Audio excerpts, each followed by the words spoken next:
And welcome everybody to the next generation of Sports Talk Radio. The Score on air, thescore.com, The Score. It is me, Fun Size 2.0. As you can see, I am decked out in my Undertaker apparel. And we all know it's that time of year again. It's WrestleMania season. And as it says on my hat, it ain't a game, boy. We all know WrestleMania is the biggest event of the year. And come on, WrestleMania is way better than the Super Bowl, better than the World Series, and possibly better than any other sports event that is going around. So, without further ado, we are going to get right into it with Monday Night Raw that happened last night. Now, the Monday Night Raw was live from Chicago, from the Windy City. Paul Heyman last week said the Beast incarnate Brock Lesnar would show up, and funny, he actually did show up for once to work.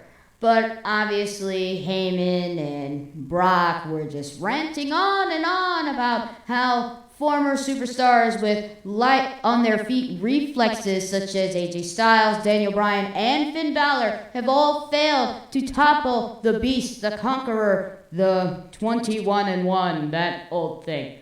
But let's just say Drew McIntyre had to put his foot in the door, if you will, for the Universal Champion. And let's just say he was unaware that a certain Kingslayer was hot on his heels. So Seth Rollins took heed with Drew McIntyre going after his Shield brothers Dean Ambrose and Roman Reigns last week on Monday Night Raw. And basically assaulted Drew with a chair, and I was very, very happy to see that happen. Drew got what he deserved. He attacked Roman out of nowhere, then brutalized Dean in this Falls Count Anywhere match, and oh boy, that match was something, and I mean something. They brawled all over the arena, and can you believe that a pencil can be used to stab someone in the eye? Oh my goodness gracious, that is just not right at all. Gotta get my notes out. Okay, so yes. So the soon-to-be Beast Slayer got some revenge against the Scottish Psychopath. Moving on down the line, we had a tag team match. It was the almighty Intercontinental Champion Bobby Lashley and Lio Rush versus Finn Balor and a mystery opponent of his choice. And lo and behold, it turned out to be the Monster Among Men that brutalized Lio Rush maybe at least 2 weeks ago, bashing him through the barricade, and oh man, I'm surprised Lio Rush was actually able to compete that night, despite getting blasted through the barricade. Now that was something. That was just crazy. But Balor and Strowman held their own in the match between Lio Rush and the almighty Bobby Lashley. So could that maybe lead to more momentum on Balor's part after defeating both Lio Rush and Bobby Lashley in the tag team match? Maybe an Intercontinental Championship match heading into WrestleMania. We will get later on to that in the program. And also, speaking of the Monster Among Men, we all know Braun Strowman has a bit of beef between a certain Saturday Night Live little host. So we'll probably see sparks fly then. But that's not the only news that Strowman is involved in. Strowman will be involved in the Andre the Giant Memorial Battle Royal. Now that is going to be huge. And I will get into the past winners later on in the broadcast, heading into our WrestleMania news and huge matches that have yet to be announced for the grandest stage. Woo! I'm really, really pumped for this. And then Elias, along with Alexa Bliss, who announced that she will be involved in WrestleMania as the host. Yay. Not really happy about that. Couldn't we got somebody else besides Alexa? Like, no offense, like, she's an okay competitor. She's from Ohio. But really, does she have to host the grandest stage? We already had Baron Corbin just bash Raw when it was under his regime, if you will. But now we're with Alexa Bliss as our WrestleMania host. Yay! But then on a moment of bliss, Elias came out and told her that he will be the musical act for WrestleMania. I'm thinking like, well, thought WrestleMania wouldn't get any worse, but it did. It got at least 10 times as worse. we got Elias being the musical guest, and then we have Alexa Bliss hosting the show. Yeah, that's just dandy. Very, very dandy. But it wasn't all that bad until No Way Jose's conga line came out with the heavy machinery, and I enjoyed that. That was hilarious. Otis leading the conga line, and then his tag team partner right behind him. But let's just say No Way Jose got a bit of redemption on Elias after brutalizing him last week, when No Way Jose was just trying to have a good time. And we all know Elias eventually has a lot of eruptions, so you know what? It wouldn't surprise me that someone probably would erupt Elias on the grandest stage. Now that would be hilarious. And let's just say that No Way Jose didn't really triumph in his match against the musical genius of Elias, and I was real upset about that. But I feel that No Way Jose will give redemption on Elias, sure enough.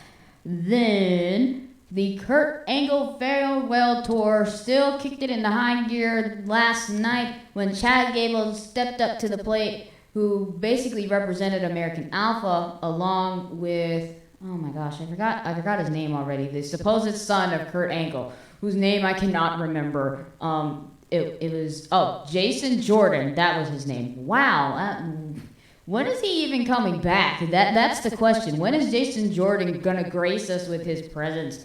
The son of Kurt Angle, if you will, who was also with him during American Alpha.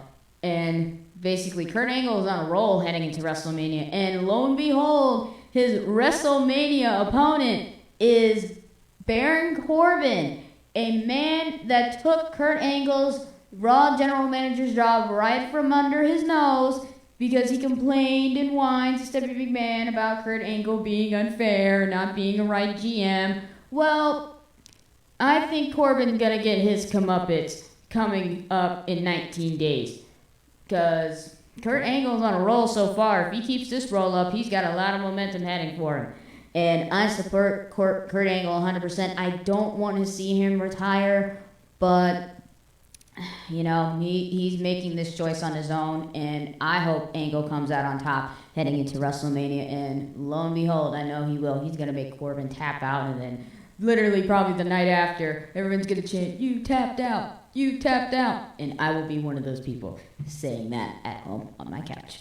Then, moving on down, and if you guys paid attention to Raw, also, the women's division is about to get a lot hotter, and by hotter, I mean the Glamazon Beth Phoenix. She's coming out of retirement to go after the Women's Tag Team Championships with Natalya, her best friend. They made a very good, strong tag team back in 2008. And now, Beth Phoenix, yes, the Glamazon is coming out of retirement and going for gold, baby. So now we have a possible women's title match in the making. I think it could be a triple threat, because you have Nia Jackson, Tamina, then you have Beth Phoenix and Natalya, along with the women's tag team champions themselves, Sasha Banks and Bayley. But again, Beth Phoenix is coming out of retirement. I watched her literally growing as a wrestling fan. I watched her since 2008, and I would love to see Beth back in the ring. And yes, this is going to be one heck of a WrestleMania if they do have this women's tag team match. That'll be amazing. And I'm real excited for it, definitely. And then moving on down, Ricochet actually competes in singles competition. He's mostly been in tag team matches with Aleister Black, but now Ricochet broke out on his own, going into singles action against the former WWE champion Jinder Mahal, the modern-day Maharaja. Now, Jinder Mahal is known for being a ground and pound type competitor, not known for doing a lot of high-risk movements. So he pretty much ground and pounded Ricochet for a while, but eventually Ricochet, stunning everybody in the audience as he does, even in NXT, just soaring through the air without a care, picking up the 1-2-3 against Jinder Mahal. So if that's not momentum heading into WrestleMania against a former champion, I don't know what is. I really hoped that maybe Ricochet would probably compete in the Andre the Giant Memorial Battle Royal. Now, that would be interesting. Very, very, very interesting. Alrighty. Now, if any of you guys have paid attention to what Ronda Rousey has done for the past couple weeks, Ronda Rousey is not playing the No More Mrs. Nice Guy act. And she's going back to her MMA roots, which I believe is a good move on her part. Her heel turn is amazing. I would say I've liked my fair share of heels, and let's just say Ronda fits the bill, and she is dominating. She destroyed Dana Brooke's arm. I'm surprised it's not even broken right now. And also, let's just say her husband eventually got in a licking on a security guard. So we're going to pull up a bit on this. So this was reported by TMZ actually earlier today around 8:57. So basically, it finally happened. Ronda Rousey's MMA star husband is beating people up in WWE now too. Ex-UFC heavyweight Travis Brown was sitting ringside at Raw on Monday night where Ronda was battling Dana Brooke, she's dating basketball star Ines Kenter. Well, that's new. If you didn't know that, now you know.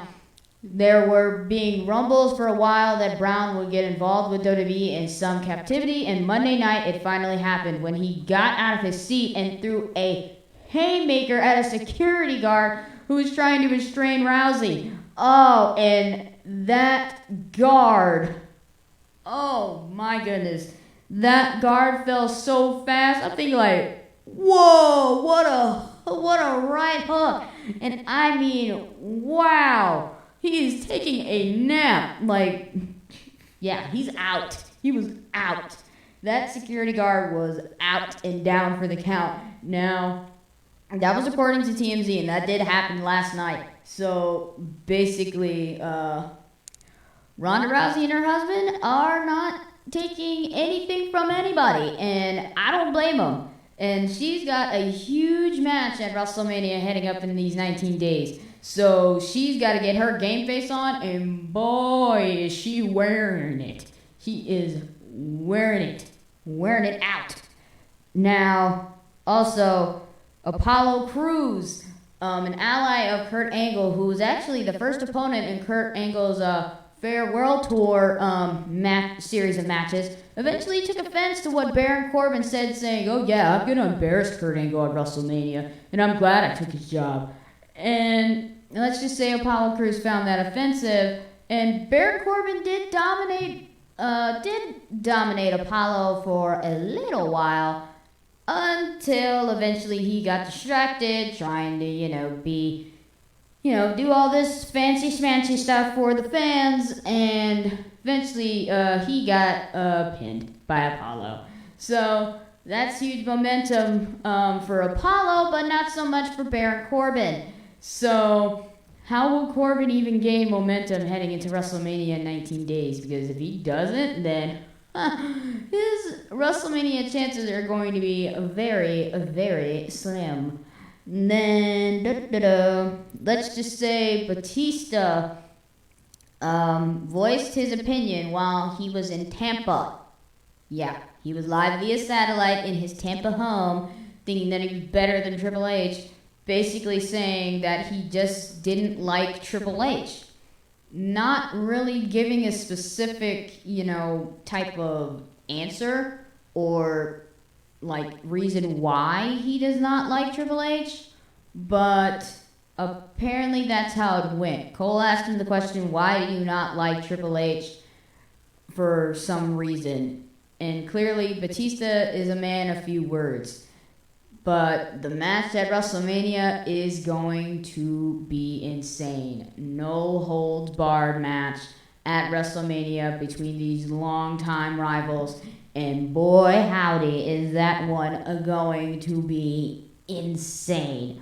Now, we are going to be taking a little break. I will give you one last bit of rundown from Raw that involves the Scouter Psychopath and the Kingslayer heading into WrestleMania, and maybe even involving the big dog Roman Reigns. And last week's recap of Friday Night SmackDown, and also what's to be expected tonight. So you guys remember, you listen to the next generation of sports talk radio, The Score on air, thescore.com, The Score. Are you someone who has always dreamed of a career in sports media? The Ohio Media School now offers a 6-month sports emphasis program to prepare you for a whole new career. Whether it's radio or television, play-by-play or production, the Ohio Media School has you covered. You will receive training from professionals that are actually in the industry. The Ohio Media School will get you where you need to be for a successful career in this exciting, expanding field. To schedule a visit, call 614-655-5250 or go to beonair.com. Stop dreaming about a career in sports and make it a reality at the Ohio Media School.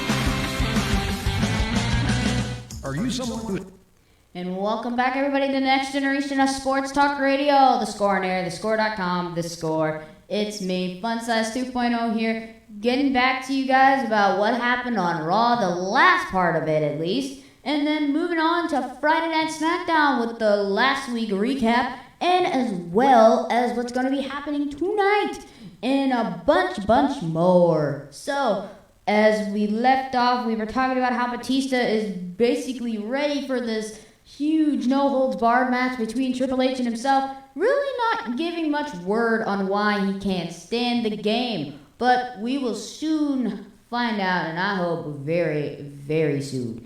Now, also, what also happened, it was also Drew McIntyre versus Seth Rollins. Now, the Scottish Psychopath eventually won the match, but let's just say Rollins wanted to make sure that if you mess with my brothers, you get burned.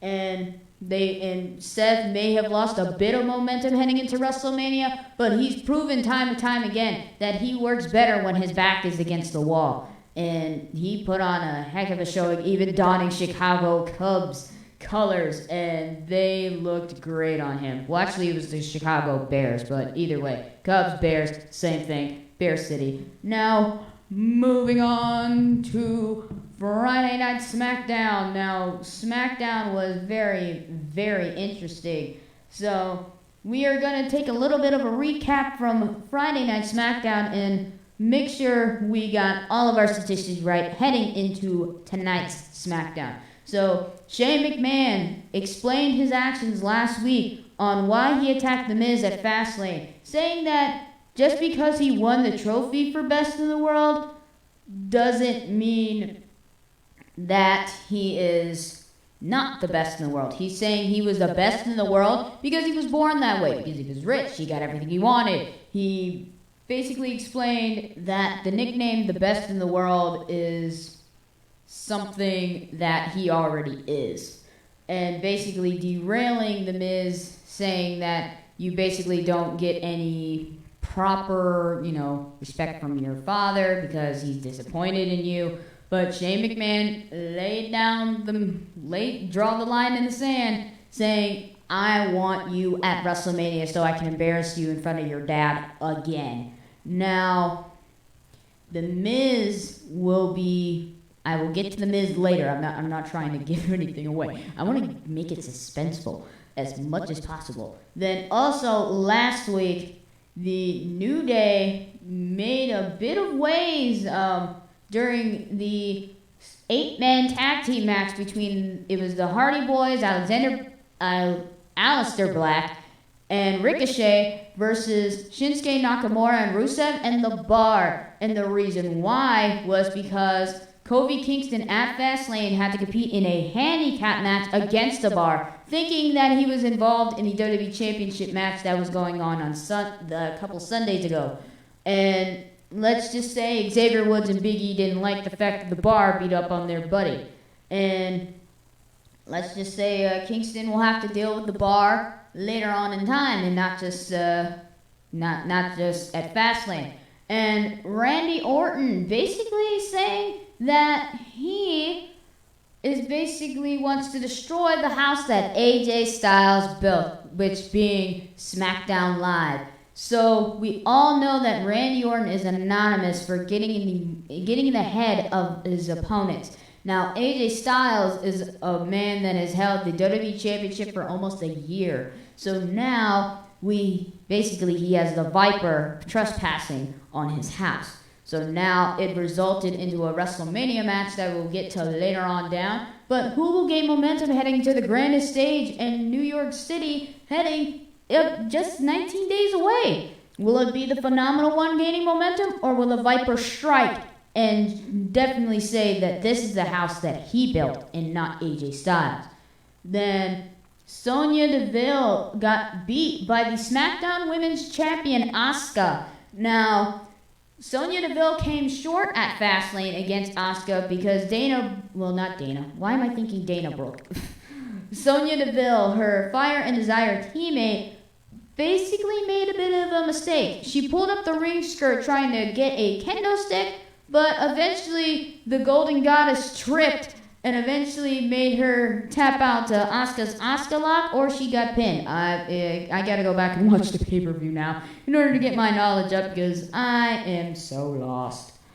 But we will see what will be going on between those two, because obviously there are some troubled waters in between the Fire and Desire teammates. So we will have to see. Then the war of insults was traded between the man and the queen. Now we all know that Charlotte and Becky Lynch are no strangers to each other. Former best friends, now turned rivals. Come on, we've seen this before. It's just like Triple H and Shawn Michaels, but with the, women, and,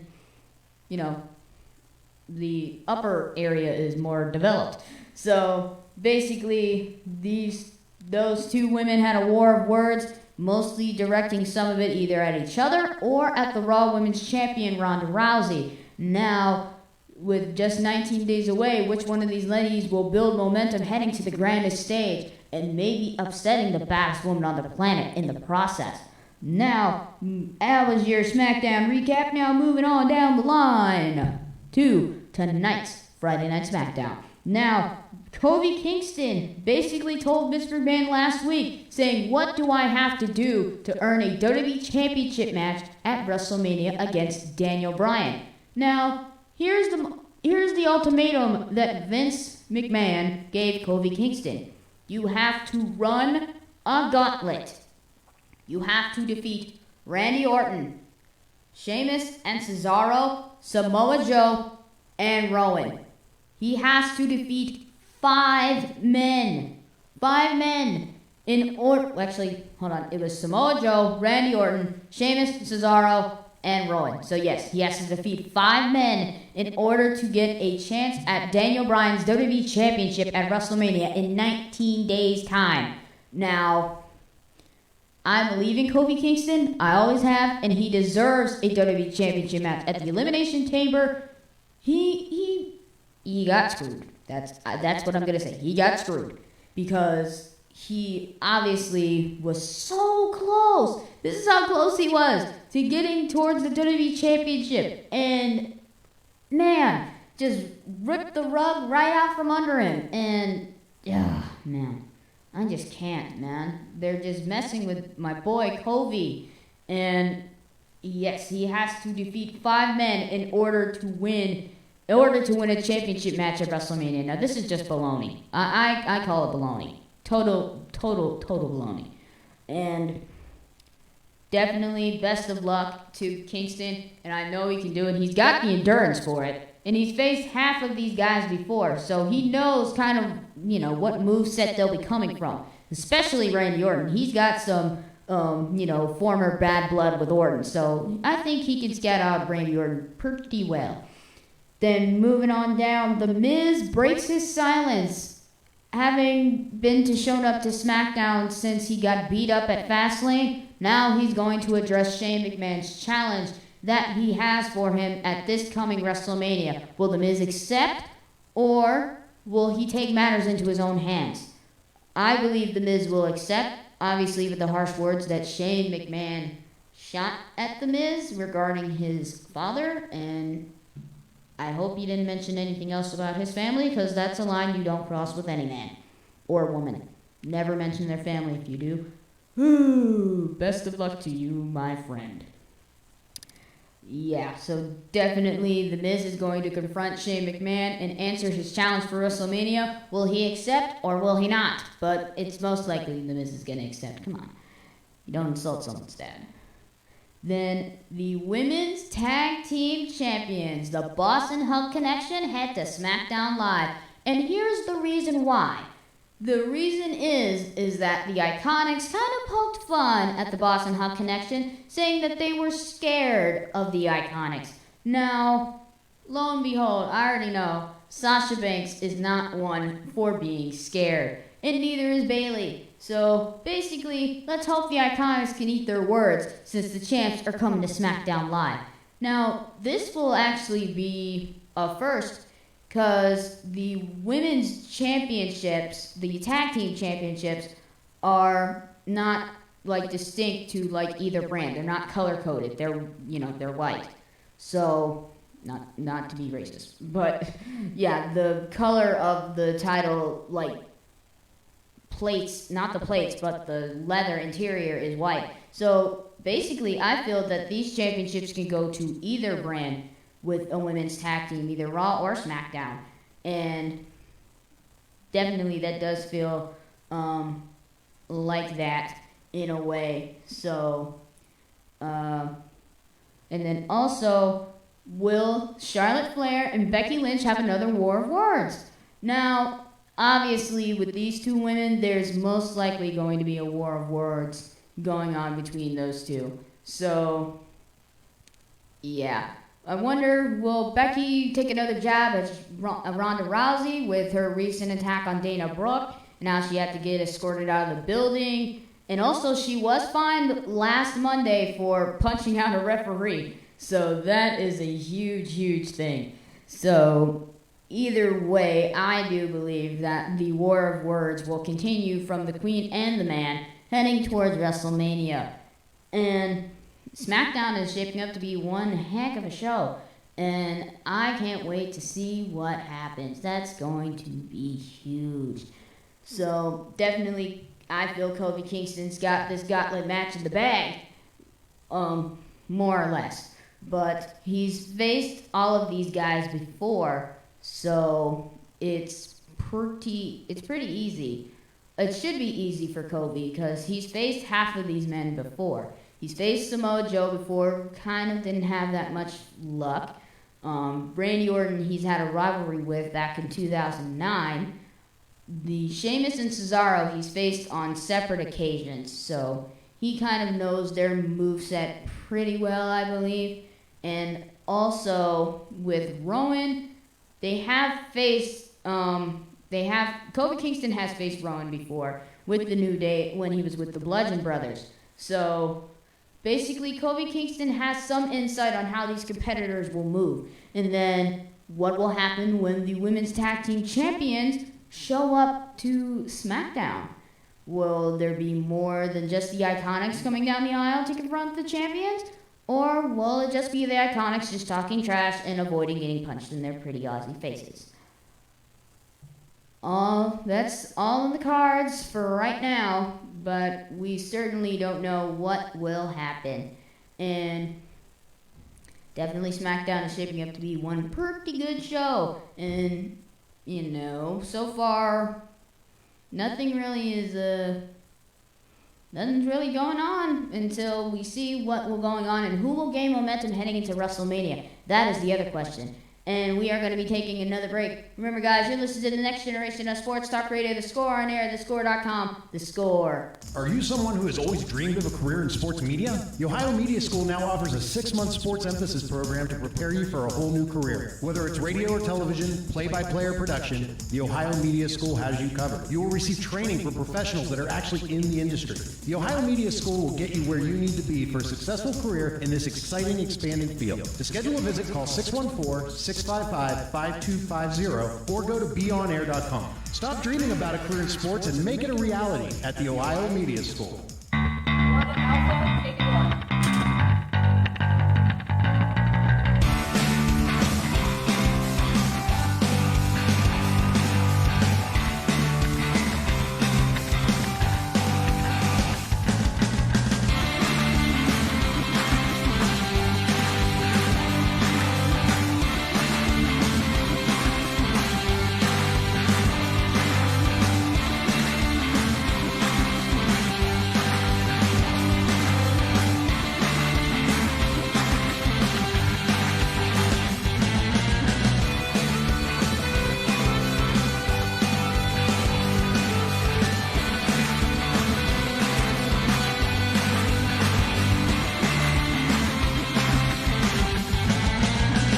Are you someone who has always dreamed of a career in sports media? The Ohio Media School now offers a 6-month sports emphasis program to prepare you for a whole new career. Whether it's radio or television, play-by-play or production, the Ohio Media School has you covered. You will receive training from professionals that are actually in the industry. The Ohio Media School will get you where you need to be for a successful career in this exciting, expanding field. To schedule a visit, call 614-655-5250 or go to beonair.com. Stop dreaming about a career in sports and make it a reality at the Ohio Media School.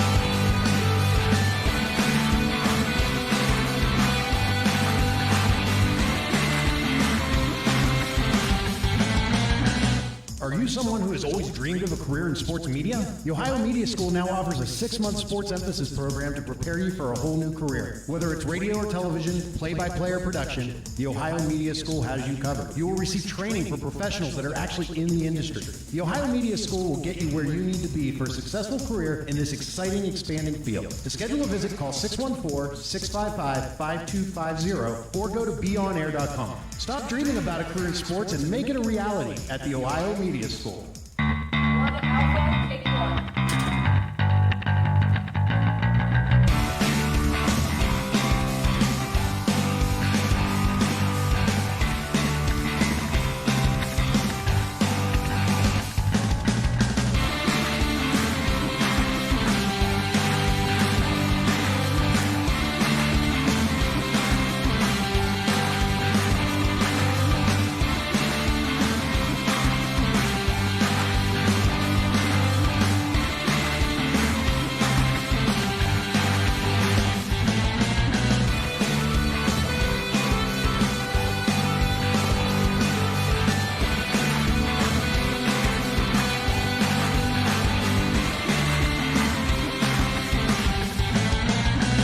Are you someone who has always dreamed of a career in sports media? The Ohio Media School now offers a 6-month sports emphasis program to prepare you for a whole new career. Whether it's radio or television, play-by-play or production, the Ohio Media School has you covered. You will receive training from professionals that are actually in the industry. The Ohio Media School will get you where you need to be for a successful career in this exciting, expanding field. To schedule a visit, call 614-655-5250 or go to beonair.com. Stop dreaming about a career in sports and make it a reality at the Ohio Media School.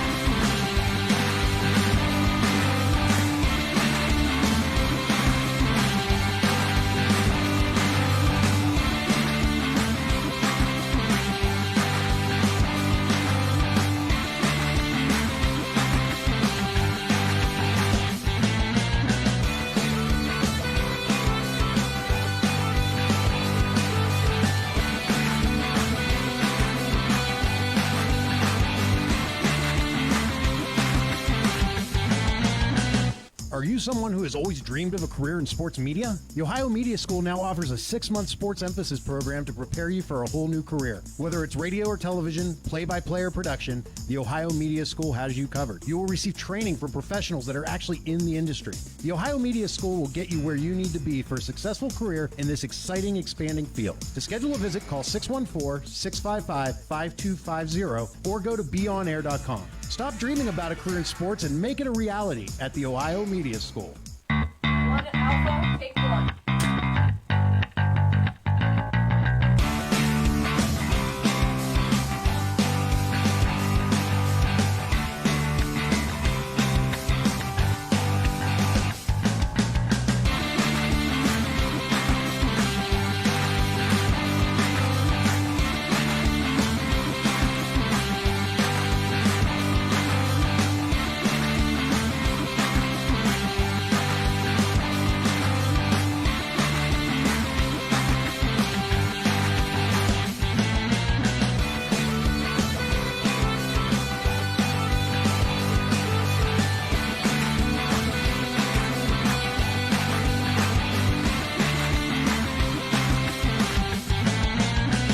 Are you someone who has always dreamed of a career in sports media? The Ohio Media School now offers a 6-month sports emphasis program to prepare you for a whole new career. Whether it's radio or television, play-by-play or production, the Ohio Media School has you covered. You will receive training from professionals that are actually in the industry.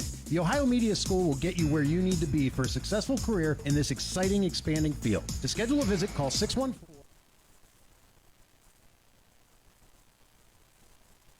Score there, the score.com, the score. And I had no volume for a second. That was weird.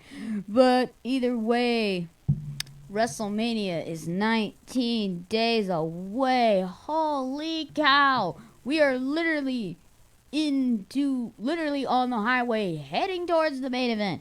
And boy, is WrestleMania already packed with some huge, and I mean huge matches. And whoa, I'm really am pumped for WrestleMania. Despite not having The Undertaker in WrestleMania, but we all have to live with the decisions that people make. So, that being said, we already know our first huge match. It is the Universal Champion Brock Lesnar versus Seth Rollins, the Kingslayer. Now, we all know that Brock skips leg day. I've said that at least on more than one occasion. If Seth takes Finn Balor's tactic and goes for his legs, then he definitely will probably get a chance and maybe even actually topple the beast at WrestleMania. Now, I believe in Seth Rollins 100%, and I know, without a shadow of a doubt, I know Seth Rollins can beat Brock Lesnar. And if you disagree with me, text the show or call the show, 614-641-0674, and prove me wrong. If you think Brock could probably beat Seth Rollins, go ahead and call the show or text the show or put it in the comments. I want to know what your guys' opinion is on this Universal Championship match. Well, I go down this line. We have a triple threat match for the Raw Women's Championship. Rowdy Ronda Rousey versus the Man Becky Lynch versus the Queen Charlotte Flair. Now, all three of these women have held gold. Well, yeah, that's basically the case. Yes, all three women have held gold before. Now, who will come out on top on the grandest stage of them all? The question is, that's the question. We don't know who. I'm still putting my money on the baddest woman on the planet, Ronda Rousey, and possibly Becky Lynch. I've said this before on probably at least 2 of my shows or more. I'm going with either the man or the baddest woman on the planet, because Charlotte does not need another title win. It just flaunts around, and I can't. Like I said in the earlier part, call or text the show. Number's right down there, 614-641-0674. See, I'm slurring over my numbers now. Definitely prove me wrong if you guys think otherwise. Then the no-holds-barred match between Batista and Triple H. A rivalry that has basically been dead for a while, but now it's rising up from the ashes and showing its ugly head again. Now, Batista has beaten Triple H on 3 separate occasions, but Triple H has never been able to gain a rebound on the animal. But I believe this year is Triple H's year to get revenge on Batista for beating down Ric Flair on his 70th birthday. Who beats up a 70-year-old man on their birthday? That's pathetic. That is just plain pathetic. Then Shane McMahon versus The Miz. Now, this is basically tag team partners turned rivals, and it's happened before. But I wouldn't say that this is like a very big match. It's just like, oh, like it's going to be Shane versus The Miz. Now, if they did something else to kind of like, bring up the match or kind of like to do something else with it, then yeah, it'd be huge on like a massive scale. Now, but definitely with The Miz's probably ring experience, he's headlined WrestleMania before, so he's got that. And Shane McMahon did jump off of Hell in a Cell when he was facing The Undertaker, I believe, was at WrestleMania 32. So I would say it'd probably be a good match. Maybe some high-octane adrenaline and some other stuff. Now, definitely, Shane's got a few, aerial moves in his arsenal, but The Miz not so much. Then the Viper, Randy Orton, versus the phenomenal AJ Styles. Now, Randy Orton and AJ Styles have never faced one-on-one, I believe, or maybe they have. I just can't recall in the archives of my brain if they have. But AJ Styles has been on a roll since, being with WWE and having huge success as a singles competitor. Now, Randy Orton, on the other hand, just likes making people's lives miserable. And I really think that Orton will probably have to eat his words at WrestleMania eventually. The thing is, AJ Styles will probably be the one that'll shut him up. And also, in other news regarding AJ Styles' family welcomed a new member to their family. Not another baby, but a puppy. They got a little wiener dog, and it was on AJ Styles' Twitter, where he said, "This is the new beginning for my family," with the dog sleeping, and it was so cute. Then also, he resigned his WWE contract, so AJ Styles will be around for another go-round. That I'm happy about. Now, the question is, what's the future hold for Dean Ambrose? That we don't know yet. But we shall know soon. Then, Kurt Angle's final match. Man, hate to see a legend go. Kurt Angle versus Baron Corbin in Kurt Angle's final farewell match. Oh boy, oh boy, oh boy. Man, Kurt Angle's had a good run, and now he's got to hang up his boots for good this time. I really hope Kurt Angle makes Baron Corbin tap out. That's all I'm going to say. I want Baron Corbin to squeal like a pig when he gets tapped out by Kurt Angle. Now, the Andre the Giant Memorial Battle Royale. Now, it's just like a regular, Royal Rumble, like a regular Royal Rumble Battle Royale type deal. But the thing is, the winner gets a trophy. So that's going to be fun. And here are the Andre the Giant Memorial Battle Royal past winners. Cesaro won the very first back in 2014. At the following year, Big Show won. Baron Corbin won back in 2016 when he had hair and actually dressed in proper ring gear instead of trying to be a knockoff IRS. Then Mojo Rawley, who's got some weird stuff going on with him with his promos. I have no idea what's going on in that man's head. Then Matt Hardy won last year's Andre the Giant Memorial Battle Royal thanks to Bray Wyatt. Now, that was when they had a little tag team thing going on. So who will be winning this year's? Because the only competitor that we know that is competing in the Andre the Giant Memorial Battle Royal is the monster among men, Braun Strowman. Now, he did win the greatest Royal Rumble in Dubai. Well, not Dubai. Saudi Arabia is when he won the greatest Royal Rumble match. He won a trophy then. So now he wants to add another trophy? Sounds like it.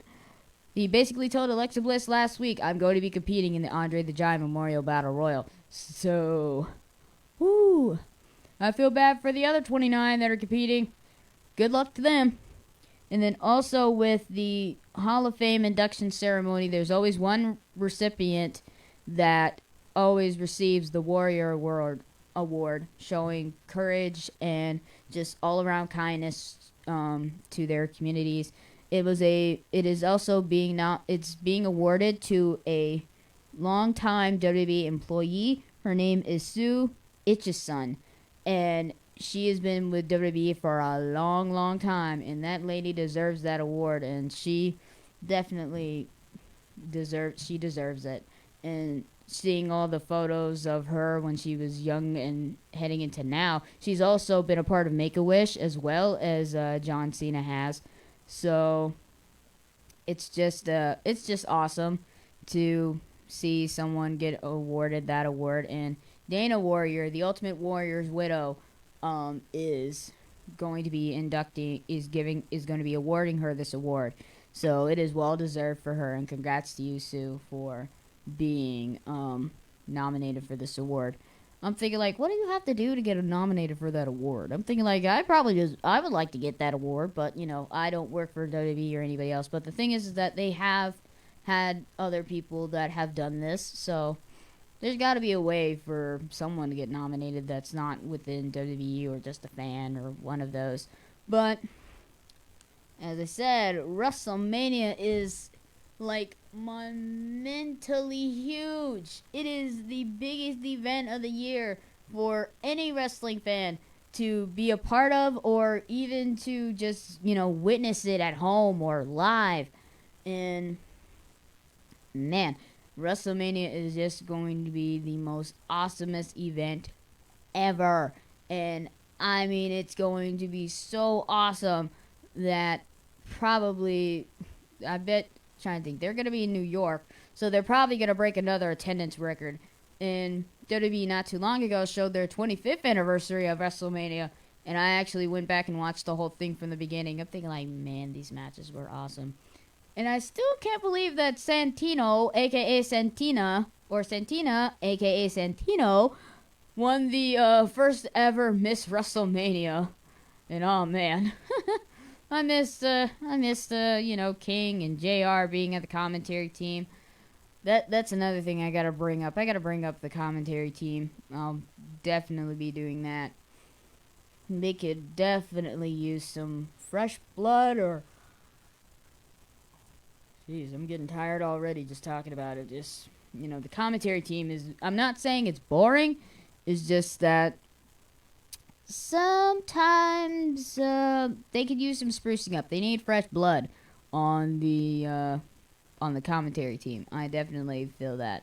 Now, with Renee Young being there, it actually has like a women's type deal. But the thing is, she's only on Raw. She's not on SmackDown either. But as the women's revolution goes on, there could be more changes heading down the line. We already got a female referee down in NXT. We have a women's, commentator now. So there could be more in the future. Again, WWE is, locked up tighter than a crab's butt. But, well, not really. It's probably pretty loose. But either way, WrestleMania is going to be huge. New York is going to be rocking. And the thing is that this guy right here is not going to be a part of it, because the dead man's retired. He can't compete at WrestleMania like he used to. He's he's in his not in his prime, but like in his golden age now, if you will. Not to he's in his golden age, and he needs to just stay at home with his child and everything else. Either way, I think The Undertaker, I would love to see The Undertaker just, come back and have another match at WrestleMania, but, he can't compete with the, big guys anymore. Or, yeah.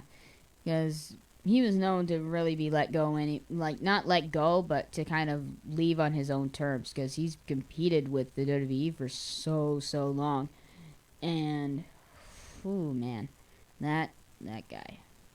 Yeah, Undertaker is...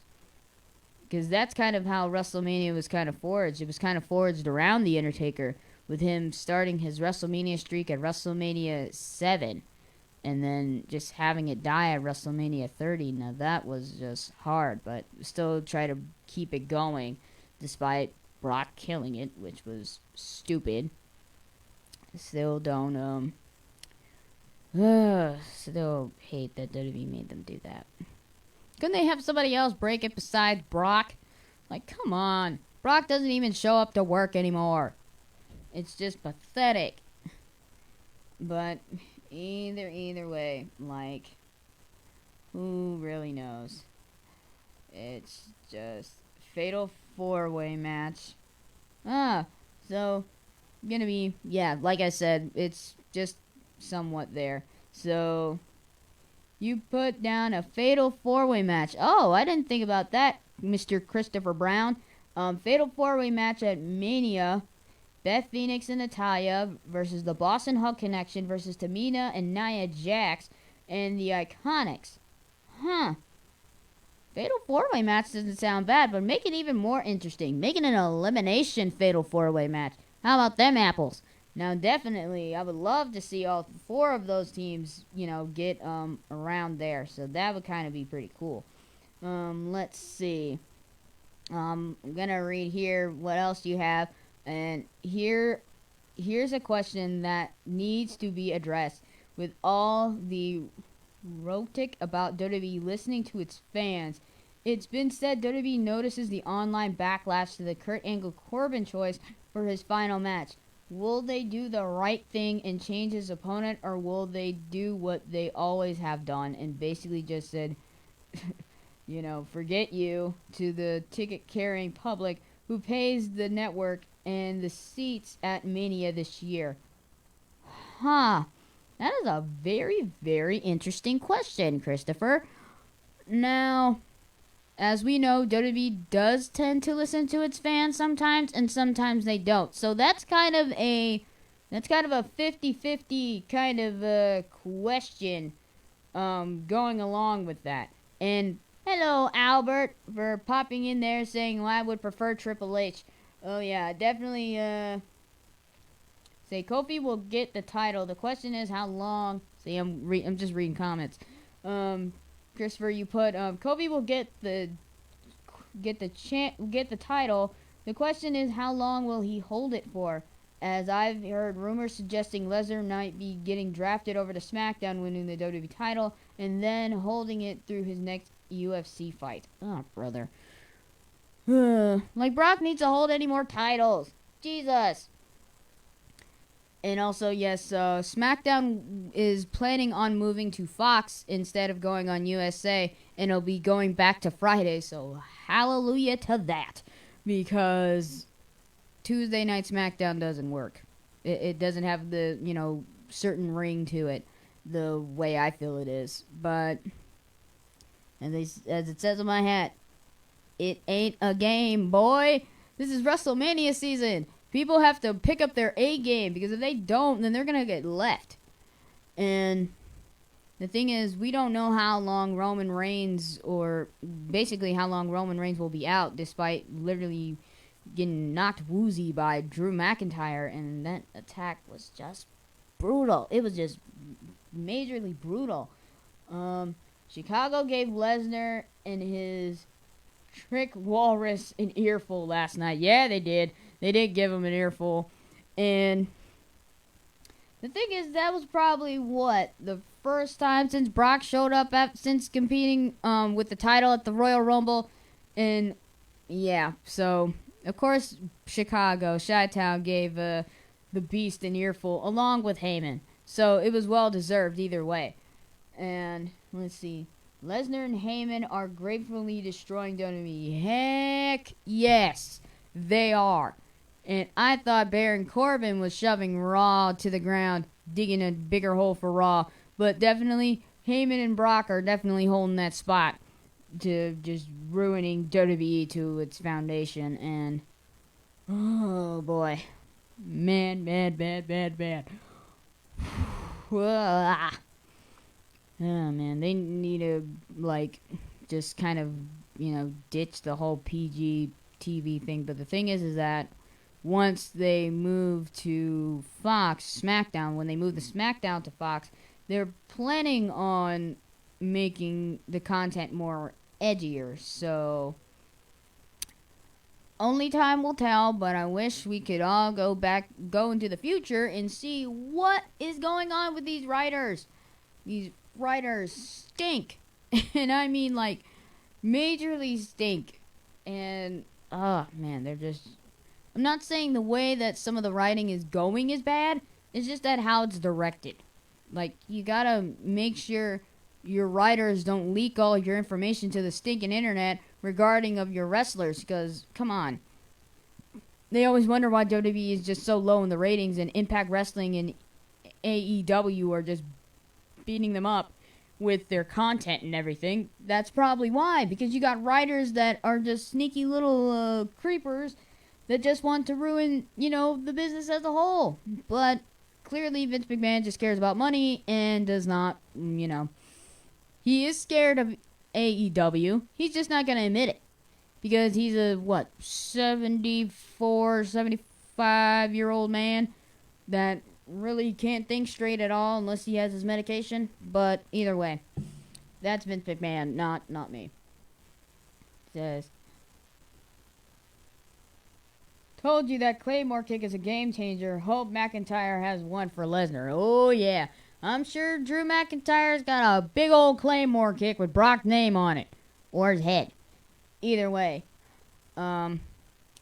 yeah, that's WrestleMania is going to be monumentous. I'm surprised I said that word correctly. But either way, I do believe that WrestleMania is going to be awesome. And let's hope all these matches give up to the grand hype. Now, the thing is, I really think that Ronda Rousey and Charlotte and Becky will probably end up being the main event. Or Brock and Seth might be the main event, but I really want the women to take the stage on this one. No offense to the guys, but these women got to shine brighter than you guys, and we all know that they do. It says, yes, they do. The writers are garbage. Yeah, they are garbage. They are total other garbage. Oh, man. I'm telling you, I'll definitely give a bit of a summary on how I would probably portray each of these matches directly and make sure they were locked tight and nobody can get into it at all. I wouldn't even sell my soul to the devil if it was so important. I would definitely be a way better writer than the writers that they have now. Because now the storyline that they did with Becky Lynch, having her arrested, taking something out of Stone Cold Steve Austin's playbook to, that was actually pretty unique. That was pretty good. But if they did that more with their stars, then they probably make a lot more money. But they're not. They're only picking certain superstars. They're not giving certain guys or girls pushes, going to bigger and main eventing huge matches like Asuka. They're keeping her in the dark half the time. I'm thinking like, come on. She's a champion. Why are you guys treating her like second rate? Come on, who does this? Seriously, who does this? This is crazy. But again, I'm not a writer, so I wouldn't know. Again, gonna be taking another break. So remember, guys, you're listening to the next generation of Sports Talk Radio, The Score on Air, thescore.com, The Score. Are you someone who has always dreamed of a career in sports media? The Ohio Media School now offers a 6-month sports emphasis program to prepare you for a whole new career. Whether it's radio or television, play-by-play or production, the Ohio Media School has you covered. You will receive training from professionals that are actually in the industry. The Ohio Media School will get you where you need to be for a successful career in this exciting, expanding field. To schedule a visit, call 614-655-5255 5250 or go to beonair.com. Stop dreaming about a career in sports and make it a reality at the Ohio Media School. 1 Alpha, take 1.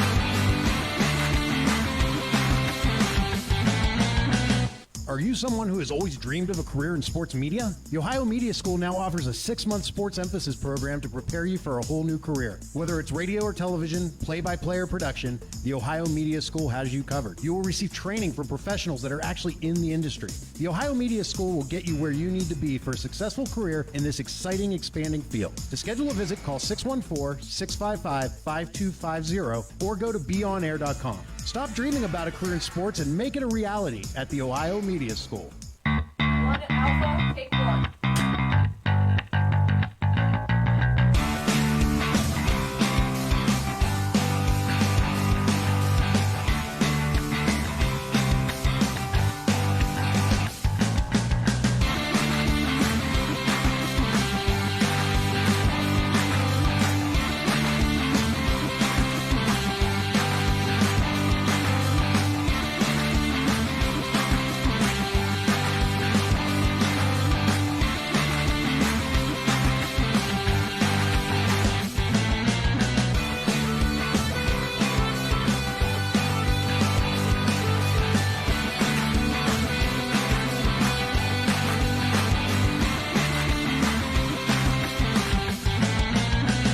Are you someone who has always dreamed of a career in sports media? The Ohio Media School now offers a 6-month sports emphasis program to prepare you for a whole new career. Whether it's radio or television, play-by-play or production, the Ohio Media School has you covered. You will receive training from professionals that are actually in the industry. The Ohio Media School will get you where you need to be for a successful career in this exciting, expanding field. To schedule a visit, call 614-655-5250 or go to beonair.com. Stop dreaming about a career in sports and make it a reality at the Ohio Media School.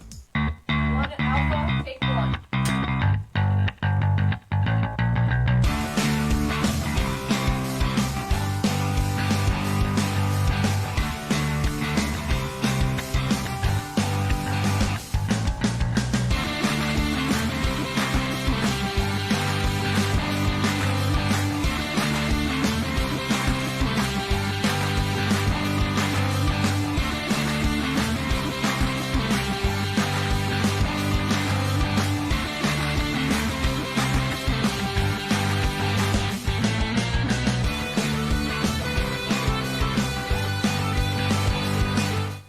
And welcome back, everybody, to the next generation of Sports Talk Radio. The Score and thescore.com. The Score. Fun Size 2.0 back with you guys again. Now, as I mentioned that Kurt Angle will be facing Baron Corbin, WWE.com actually came up with 8 dream opponents for Kurt Angle's farewell match at WrestleMania. Now, I forgot to actually bring that up later. That was during the WrestleMania portion of the show. But I'm going to bring it up now. So we all know that he's facing Baron Corbin. So here were the 8 men that were picked to actually face Baron Corbin and the reasons why the 8 competitors that were supposed to face Kurt Angle at WrestleMania and their reasons why. John Cena was number 1. Now, if you guys paid attention to back to 2001, 2002, Kurt Angle's John Cena's first match was against Kurt Angle. So basically, there was kind of really no wouldn't say retaliation between Kurt, especially bringing it up now at WrestleMania. So either way, he did eventually have a showdown with The Undertaker at last year's WrestleMania. But also, with battles with Kurt Angle's recently, I wonder how that would go. So, John Cena was number 1. It wouldn't surprise me. Shelton Benjamin was number 2. So, also heading back in the time machine of WWE's Annals of Time, Shelton Benjamin first came onto the scene when he was a part of Team Angle and eventually squared off against Kurt Angle during his singles career as well. So, basically, Shelton Benjamin did make his presence felt against Seth Rollins, but not against his former Team Angle captain, Kurt Angle. That was another choice that was made to be chosen for Kurt Angle to choose. Samoa Joe. Now, moseying on down the memory lane, we had Samoa Joe versus Kurt Angle in Impact Wrestling. Now, they had a bit of a feud before, but it never came to a head in WWE at all. But I would have loved to see Samoa Joe versus Kurt Angle at WrestleMania, but sadly, he didn't choose him either. Another one, Chad Gable. How funny. Chad Gable just faced Kurt Angle last night.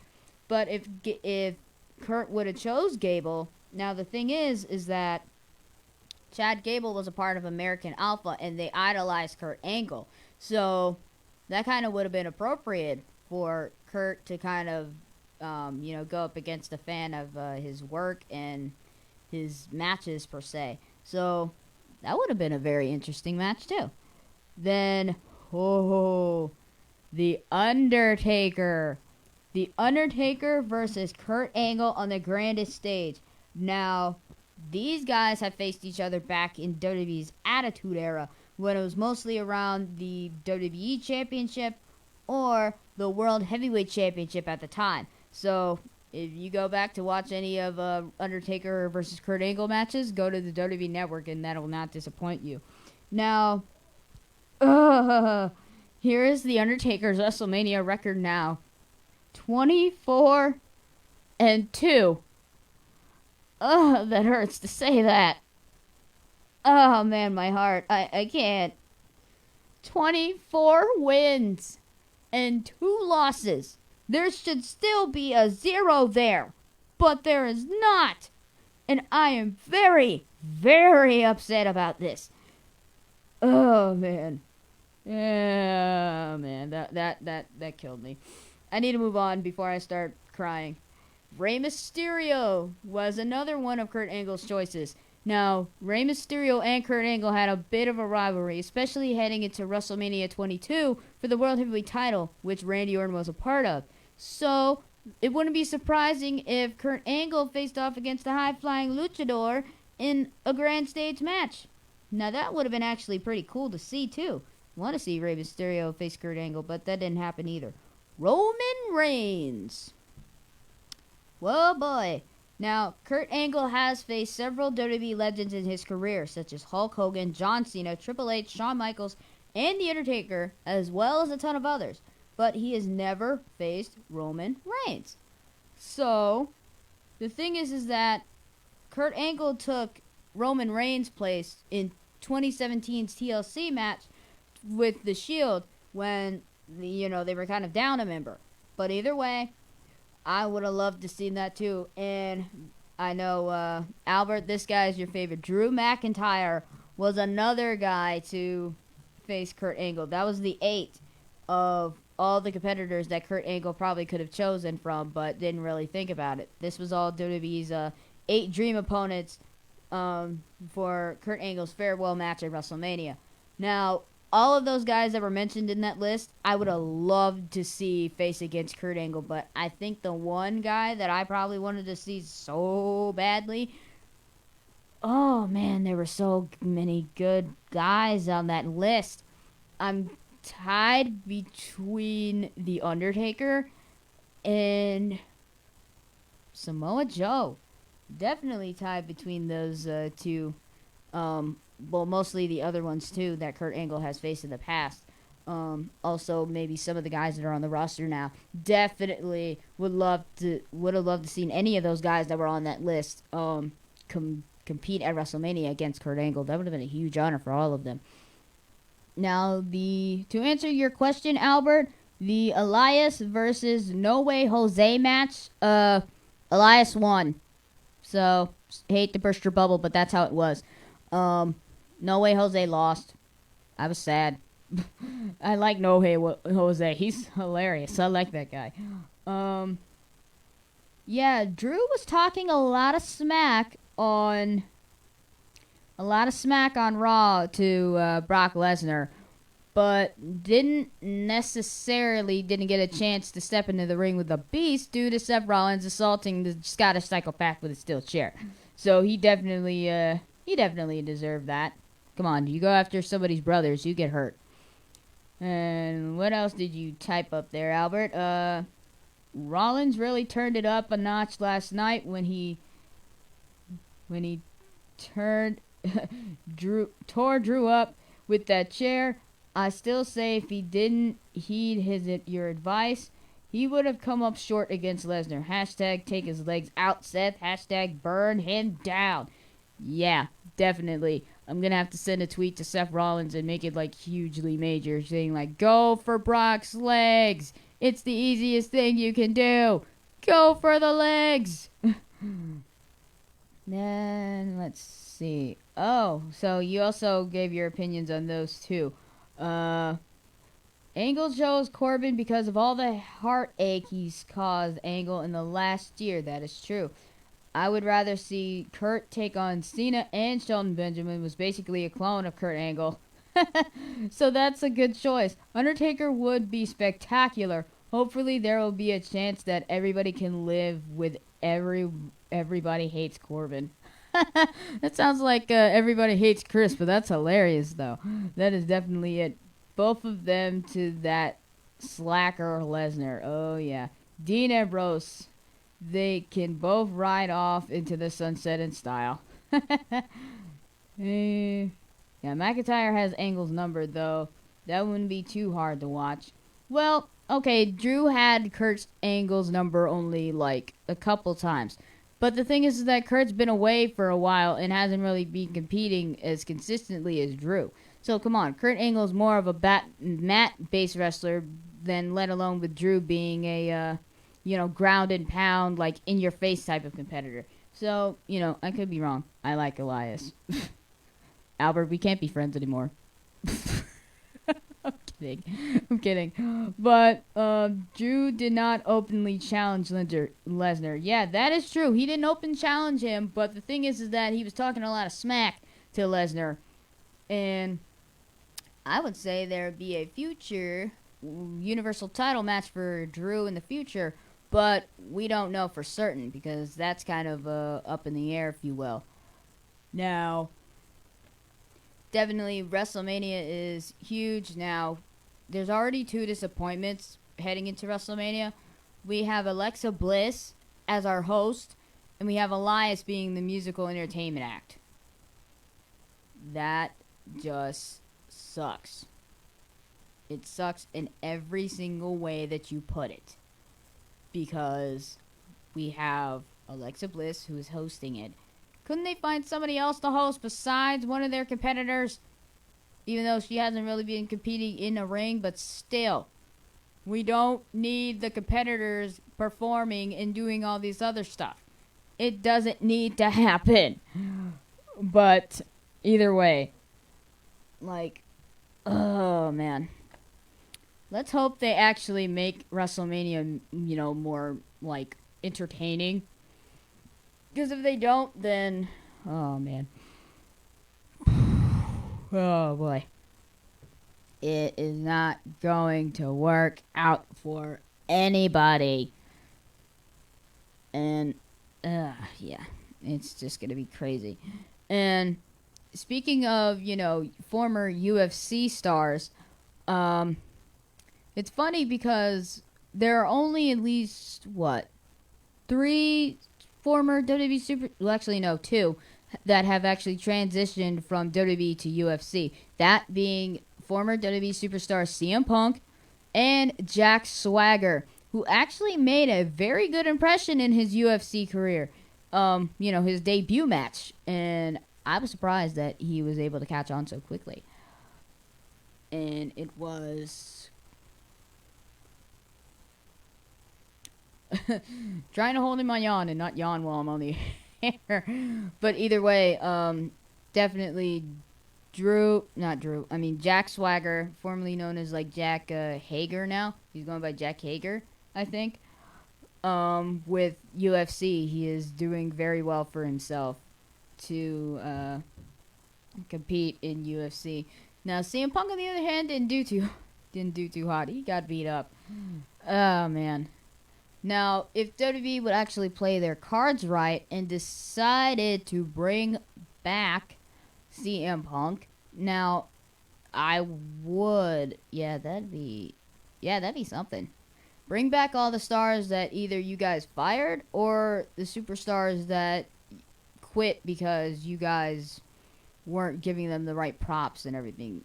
But either way, that's how WWE rolls. Now, I do believe if I was a writer in WWE, I would make the story so eye-popping, so, oh my gosh, I can't believe they just did this. I would be the most amazing writer out there.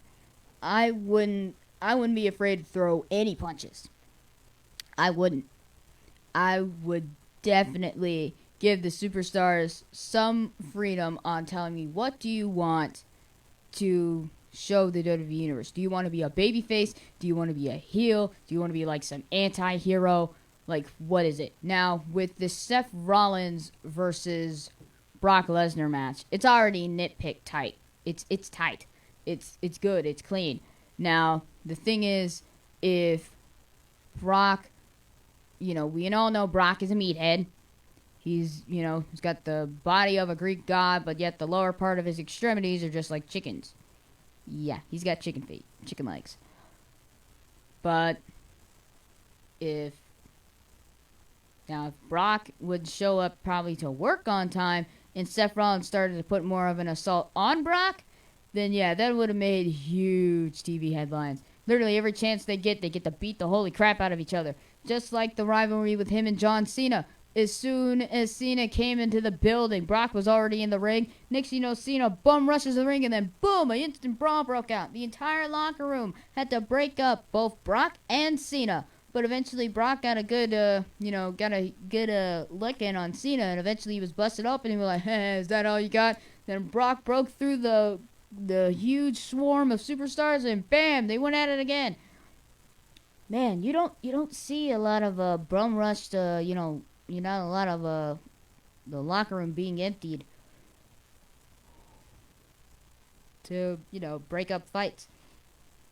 But, and then with the women's championship match, Ronda Rousey doing her heel type route and having Becky Lynch and Charlotte Flair going at each other's throats instead of focusing on Ronda. Now, the thing is that Ronda Rousey has a lot more of it, I would say, more of a fighting like type style. She's going back to her UFC roots, so she would know how to hurt people. And she's definitely got her game face on. So I would say if both Becky Lynch and Charlotte Flair kind of lost track of Ronda, I wouldn't be surprised if I had Ronda Rousey show up on SmackDown and just start beating the holy crap out of both Becky and Charlotte. Now that would have been awesome to see too. Just seeing the Raw Women's Champion just bum rush SmackDown and just starting beating the holy tar out of her two WrestleMania opponents. Now that would have been huge too. Oh man, I would love that. Love it. How do you normally prepare to watch WrestleMania? And did the middle school base receive? Oh, my media school receive my suggestion and send it to the next WrestleMania to cover it. He's a manic moose? Maniac Moose? Is that what you were trying to say? Maniac Moose? That's funny. I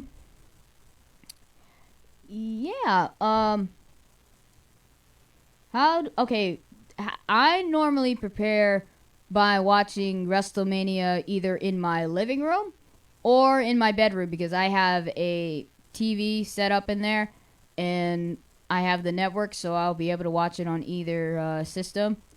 I would normally, maybe order takeout, and just watch the entire pay-per-view, cheer my head off, just watch, and I'll probably look at my phone if maybe the match gets boring, or if, or if it's not that interesting. But either way, I make sure my eyes are glued to the TV set when I'm watching WrestleMania. Now, the media school did say they would cover it. I obviously know I'm kind of late to the game with WrestleMania, but if I wanted to do it again, I would probably have to come back here and go. Well, technically, I probably would be able to support myself going to WrestleMania, but yeah, I would definitely do it again for next year's WrestleMania. And it's supposed to be in Tampa Bay is when next year's WrestleMania will be coming around. So I already know where the location is. I just got to make sure I get all my get my crew together. See if the media school will, be able to, kind of help me, like we'll go down there and represent the school in Ohio, heading down to Tampa Bay and covering the media event down there. So yeah, I definitely have to bring that up with Phil and Crystal, and because they are awesome. They're very cool people. Then you said he's a maniac goose. Maniac goose. What? Yeah, Dana Brooke. Oh yeah, she knows firsthand how bad Ronda Rousey can be, and I would say, oh boy, come on, think.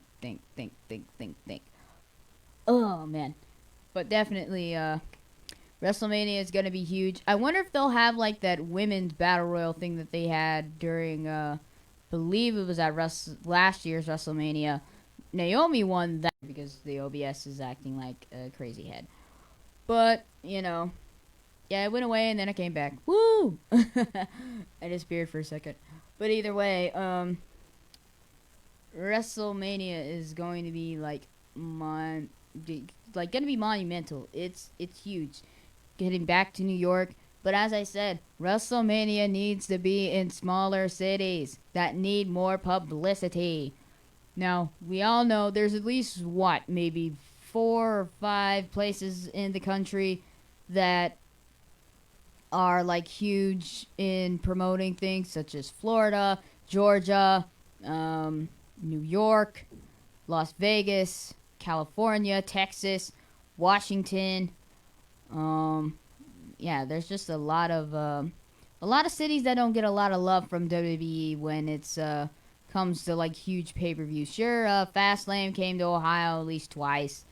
A lot of other cities don't get a lot of love from WWE saying oh, we're going to be hosting this event here, or we're going to be hosting WrestleMania in your city. But not a lot of small cities get a lot of, gusto. They just host maybe the house events like Raw or SmackDown or NXT or 205 Live or stuff like that. But I think that WWE should pay attention to some of the smaller cities and not just focus on the bigger ones, because some small cities have potential to host huge events and everything, but for some reason WWE doesn't see that. I think they don't see the profit in investing into a small city to host a huge pay-per-view event such as WrestleMania or maybe Money in the Bank, Extreme Rules.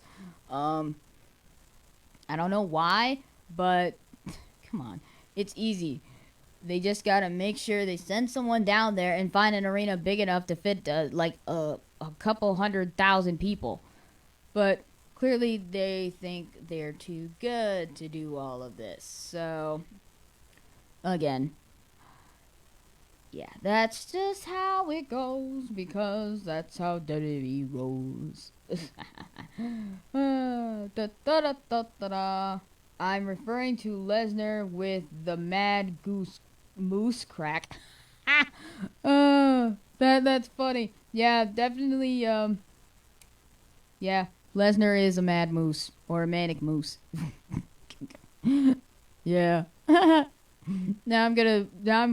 probably gonna be a meme or something about that, or I'll start that meme saying it's the Beast, Moose Lesnar. Oh man, yeah.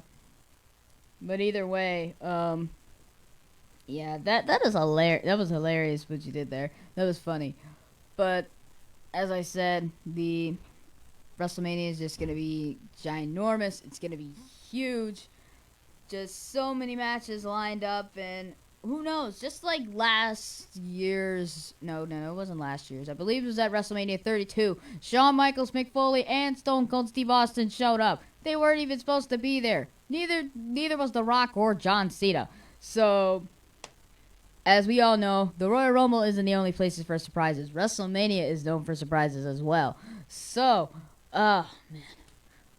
We don't know who will show up, and we don't know who is even going to be there. But either way, WrestleMania is going to be huge. And not just because Braun Strowman is there. It's going to be huge because of all these huge matches that will be going on. So, yeah. Says most smaller cities don't have the infrastructure to host a WrestleMania. That is also a true fact. But either way, I still think that small cities could at least, maybe try to at least host maybe bigger events. I don't think there's ever been a, wonder if there's ever been a WrestleMania in Minnesota. I don't think there's ever been a WrestleMania in Minnesota. Or Montana. Or, I'm trying to think of states that WrestleMania has never touched. Wouldn't say in the north or south of Carolinas. Not in Alabama. I know that's where you're from, Albert, so definitely not there. I don't think in Nevada. They never had a... Wait, no. I'm thinking of Arizona. That's where they had a WrestleMania 26. Don't think they had a WrestleMania in Las Vegas. Nope, never had one there. They had some in California before, but not, mostly in Los Angeles, but that was it. I don't believe they had one in Oklahoma. Nope. Don't think they have one in Nebraska either. And Tennessee or Kentucky. La. They already had one in Louisiana. Already had one in Georgia. Had one in the Sky Dome. Don't think they have one in Washington or Oregon. But, see, I'm just naming random states that probably have never hosted a WrestleMania. Because I can't think. What's the largest venue in Ohio that can host a WrestleMania attendance-wise? I would say for us would be the Schottenstein Center. The Schottenstein Center is pretty big. So I think that here in Ohio, the Schottenstein Center would be a great place to host WrestleMania. Sure, they might have to maybe remove the roof, because I think that's probably the only building in Ohio that can really support WrestleMania. Or maybe even Huntington Park, where the Columbus Clippers play. That's kind of big, but they probably have to add more seats onto the baseball field. Yeah, I'm either the Schottenstein Center or the Columbus Crew Stadium. Yeah, I'm thinking either one of those two places would probably fit at least WrestleMania attendance-wise. One of those two places. Because I've been inside the Schottenstein Center, I would say, twice. And that place is huge. So I'm definitely sure that the Schottenstein Center would be able to host a WrestleMania. But if it was supposed to, since they have all that pyro outside of the arena, I would definitely have to say the Columbus Crew Stadium would probably be the second biggest venue that we have that is here. That is kind of how it goes. South Carolina. I said Alabama already. South Carolina, said that one. What other state has not? I don't think Rhode Island has hosted a WrestleMania. Neither has Maine. Or, man, what other? Connecticut, I don't believe. It's funny because the company is located in Connecticut, so basically they haven't hosted a WrestleMania, and I don't think they even have a stadium big enough to host it.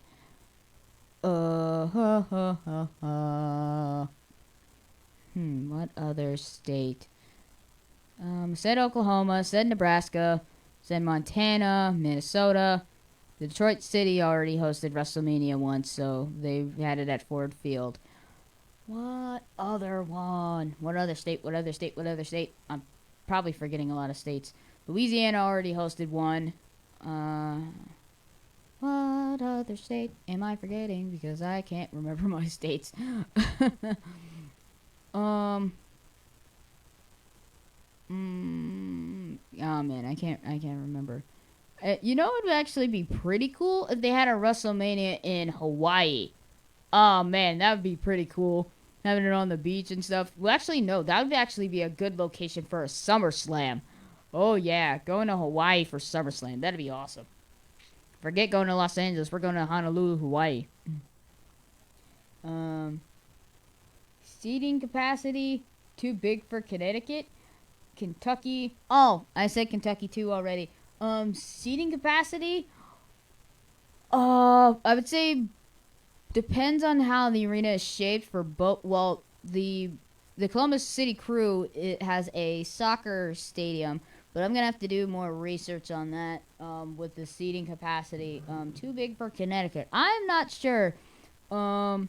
With the seating capacity, but I'm gonna be looking that up right now. The seating capacity. So seating capacity.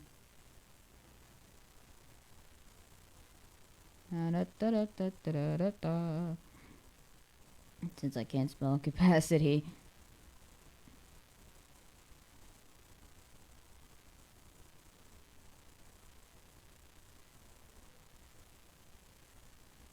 Columbus Crew.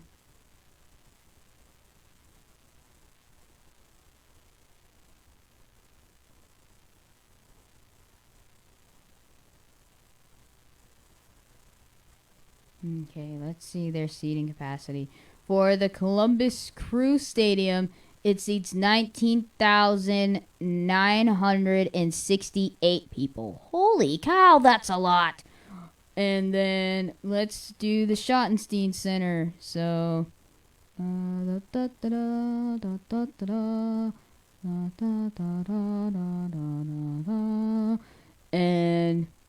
the capacity for the Schottenstein Center is 19,260. Wow, I didn't know there were a lot of different arenas. That is crazy. So, yeah. So, ours is around, both of those seating capacities for each of those arenas are around like 19,000. But WrestleMania, I think, usually sits, like, way more than that? Like, at least way more than that. So, that's kind of the closest that people can get. But I doubt we'd be able to break our, like, attendance record for those. But, so I think the Columbus City Crew Stadium probably would seat more, because they'd be able to have more seats down on the floor anyway, despite, having them up in the stadium as well. Yeah, Kentucky, I said that one. Massachusetts, see, I'm forgetting, I forgot Massachusetts. West Virginia, that was another one. That was another one I didn't mention. WrestleMania draws Super Bowl and Olympic-sized numbers of people. Hotels, restaurants, and public transportations are necessities. I know my home state is not up to the task. I would say my city probably is. My home state is. We have a lot of restaurants. We have hotels. There, we have taxis. We have Lyfts and Ubers. We do have some hotels around here, so depending on, where people are located in the city. But definitely, and yeah, we have a lot of those. But I don't know if we'd be able to fit like a Super Bowl to Olympic size people in our stadiums, but I'm just, shooting my thing in the breeze, but either way. And the largest number of fans to attend a WrestleMania. Oh, what about the horseshoe? Oh yeah, the shoe. Definitely have to. I don't think we'd be able to hold that much of the shoe, but I'm gonna look anyway. So, Seating capacity.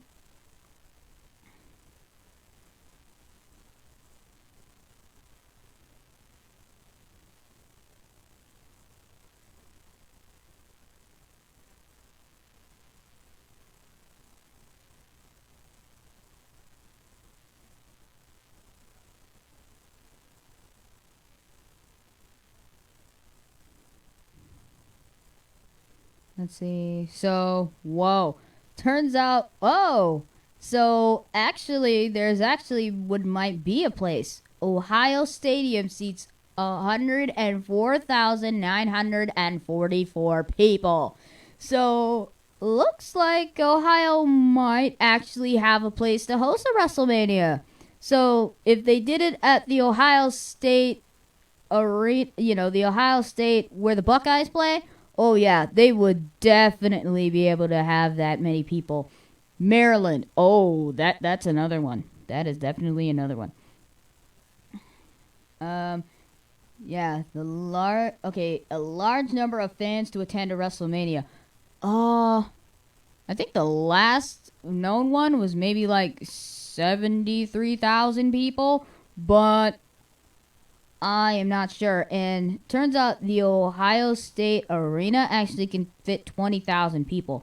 But I really do believe that the Ohio Stadium, the Horseshoe would be able to fit at least more than enough WrestleMania fans. Wow. See? Yeah, we could definitely host a WrestleMania. We got the room. The Horseshoe would be able to host WrestleMania. We got a lot of room. Come on, think about it. 104,000 people. We'd probably be able to sell out our own stadium, despite being from the football games. Oh yeah. Say we got a making for a WrestleMania right there. I might just have to, shoot a letter to Vince McMahon saying, Vince, we have the stadium for you. Come to Ohio and look at the Ohio State Buckeyes football stadium and see if this will fit at least Olympic-sized numbers. I might just have to do that because definitely, if any of you guys can reach out there, whether you're listening or not, shoot Vince McMahon emails on sending him to Ohio so we can get a WrestleMania and Ohio can be put on a huge pedestal as it already may be with our football team, but still, I think that'd be good. So, Las Vegas would be perfect for a WrestleMania. They'll get one if they want it bad enough. Yeah, Las Vegas will definitely get one. It'll be like, like a casino-themed WrestleMania. That wouldn't be surprising at all. And, like I said, like another state, you said Maryland, Kentucky, Massachusetts, West Virginia, I think I said Rhode Island already. Said Rhode Island. La la la la la la la la. Yeah, Rhode Island. You said Maryland, West Virginia, Kentucky. What other state? I can't remember. But definitely, I could probably see a WrestleMania somewhere down the line, maybe like in Hawaii, or actually, he said SummerSlam would actually be a very good place to host a SummerSlam. Think about it, because there's already an actual beach there, so that'd be kind of pretty cool. What other state? I can't think of another state right now. Oh man, what other state shall be contested with? That could probably fit in a WrestleMania. I know my state obviously has the room. The Ohio Stadium would definitely work. That'd be awesome. Or maybe even the Cleveland Indian Stadium might work too. Because, somewhere in Ohio we'd be able to have a WrestleMania. But I think the main city, Columbus, would probably host the WrestleMania. So that'd kind of be cool. Wyoming! Oh, yeah! Yeah, Wyoming is another one. Oh, boy. Can't think of another one right now.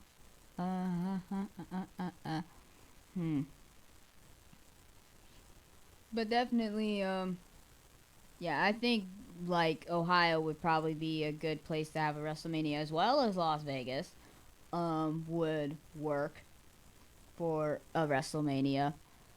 Now, if WWE would actually, maybe send a scout somewhere to any of those locations to get info on these, states and stuff to, get somewhere, it would help. But clearly they don't have a lot of people branching out anywhere, so it kind of stinks on their end that all these cities with huge potentials for carrying a WrestleMania would work. Even out of the states would work, like, in England or Italy or Rome or really kind of anywhere, because WWE is like internationally known around the world, so definitely WWE needs to start branching out more and reaching out to other cities that have not hosted a WrestleMania and should deserve a chance to host WrestleMania, because they're still sticking with the same cities and it's just not right. Oregon, the Twin Cities. I said Oregon already. Yeah, the Twin Cities is another one too. What other one? Something in my eye. I don't know what it is. What other one is there? What other city could be out there besides New York, Florida, California, and Texas?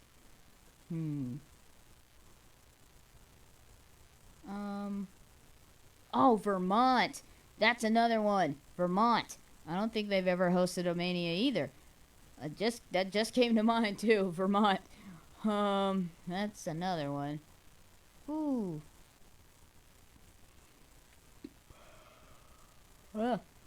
Yeah, I'm getting drained of my energy now. What else, or what other city has not hosted a Mania yet? La la la la la la la. Oh, Iowa. That's another one. Iowa has not hosted a WrestleMania. They've hosted, like, maybe pay-per-views and stuff, but never really hosted, like, the granddaddy. I said Iowa, Vermont. La, la, la. I don't know my states. I'm ashamed of myself. That is sad, man. That's sad. Let's see. La, la, la. Yeah, Vermont, Iowa. Already said Montana. Said Idaho, Oregon, Maryland, Connecticut, North and South Carolina, Massachusetts. Man, what other cities are out there or states? Oh man, what other ones? Man. If you guys have any state suggestions, hit me up in the comments or call or text the show 614-641-0674. And what state do you guys believe that should host the WrestleMania? Any small cities besides the main cities that they've always hit, either not California, New York, New York, California, Texas, Florida, any of those bigger states that have hosted WrestleManias before. Oh, and Michigan. Michigan has also hosted WrestleMania, as well as Chicago. So, speaking of Chicago, Indianapolis. Indianapolis has never hosted a WrestleMania either. So that's appropriate too. See? I was just thinking about that. Indiana. Yeah, just thinking about it. Man, Albert, you're right behind the 8 ball where I am. Let's see. Yeah, Indiana is another one. Now, it's funny because Chicago is a not as small. Like, there's hotels, there's food to eat, and they have a huge arena, and they've hosted WrestleMania before. Now, all the smaller states that have not hosted a WrestleMania, they need their props. Ohio being one of them, Alabama, Georgia has already hosted one. Canada has hosted at least a couple, so they're kind of out of the running. Alaska has never really hosted one, plus it's kind of too cold up there. Definitely I would say, like I said, Hawaii would probably be more of a SummerSlam than a WrestleMania type feel. And I would say other states should probably host different events. Baltimore, Washington has potential to host a WrestleMania. Yes, they do. Yeah, it's funny. Yeah, I forgot Baltimore about Washington. Yeah, definitely those two. They do have potential. Come on, the nation's capital hosting the biggest pay-per-view ever. Yeah, DC does need to be represented down there. That's awesome. That'd be awesome. What other state? Ugh, could there be? Oh man, I'm getting. Oh man. Oh boy. Well, I'm gonna take one last break, guys, and I'll try to regroup again. So, guys, remember, you're listening to the next generation of Sports Talk Radio. The Score there, thescore.com, the Score! Are you someone who has always dreamed of a career in sports media? The Ohio Media School now offers a 6-month sports emphasis program to prepare you for a whole new career. Whether it's radio or television, play-by-play or production, the Ohio Media School has you covered. You will receive training from professionals that are actually in the industry. The Ohio Media School will get you where you need to be for a successful career in this exciting, expanding field. To schedule a visit, call 614-655-5250 or go to beonair.com. Stop dreaming about a career in sports and make it a reality at the Ohio Media School. 1 Alpha, take 1.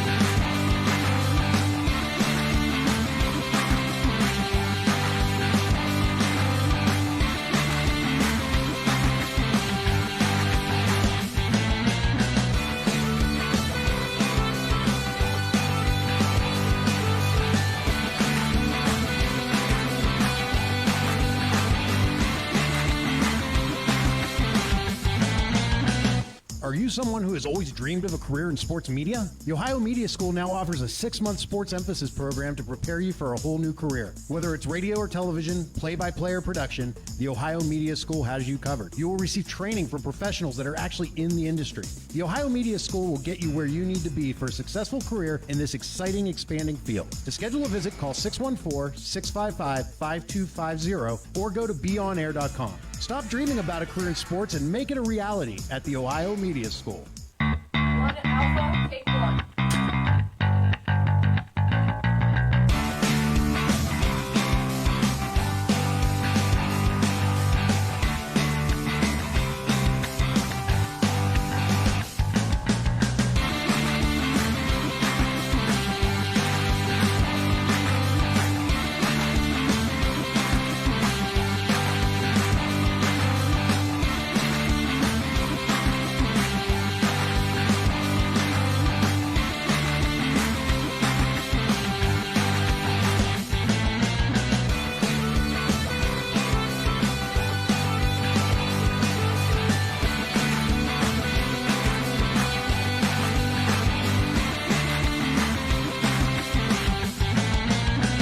Are you someone who has always dreamed of a career in sports media? The Ohio Media School now offers a 6-month sports emphasis program to prepare you for a whole new career. Whether it's radio or television, play-by-play or production, the Ohio Media School has you covered. You will receive training from professionals that are actually in the industry.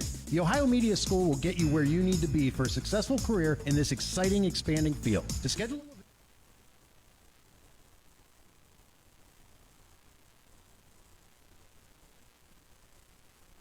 Fun Size 2.0 here. Obviously, I was talking without my mic being on again. Oh my gosh, I am tired and ready to go to sleep. But as I was remaining, talking about different cities not getting their props to host a WrestleMania, Albert, you have been a very, very generous help with helping me thinking of cities. Baltimore and D.C. definitely have potential to host one. Mississippi is hopeless and useless. Oh, man. And then that is true. Los Angeles always gets a WrestleMania, but Sacramento or San Francisco are fully equipped to handle the crunch and the wave of humanity a WrestleMania will bring to their area. Oh yeah, definitely they will bring. They have a lot of potential for them. So yeah, definitely a lot of these cities don't get much love.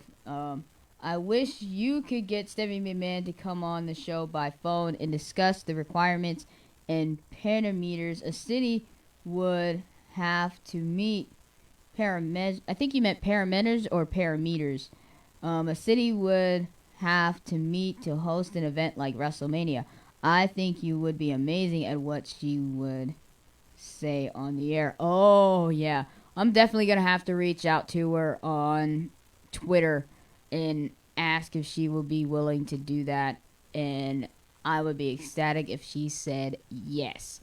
Because if she did, I'm going to probably just have to bug her. I'm going to have to bug her every day, starting today, saying, please do an on-phone interview about the show. Please, please, please, please.